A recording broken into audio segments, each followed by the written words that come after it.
Passport নিয়ে হতাশা কাটছে না মালয়েশিয়া প্রবাসীদের। পাসপোর্ট নবায়নে বিলম্বের কারণে অনিশ্চয়তার মধ্যে পড়েছেন হাজার হাজার বাংলাদেশি।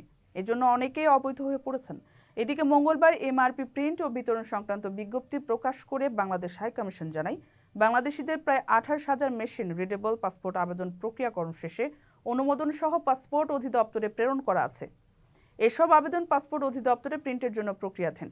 সংশ্লিষ্ট কর্তৃপক্ষের সঙ্গে যোগাযোগের প্রেক্ষিতে হাইকমিশন আশা প্রকাশ করেছে, চলতি মাসের দ্বিতীয় সপ্তাহে এসব পাসপোর্ট প্রিন্টের কাজ ঢাকার পাসপোর্ট অধিদপ্তরে শুরু হবে।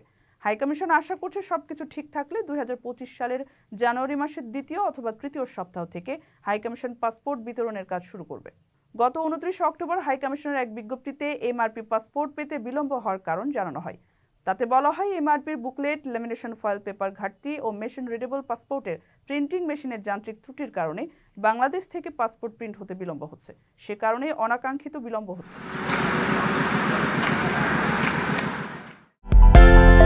বিদেশ থেকে প্রিয়জনকে উপহার পাঠান প্রবাসী শপের মাধ্যমে। যোগাযোগ করুন স্ক্রিনে দেওয়া নম্বরে।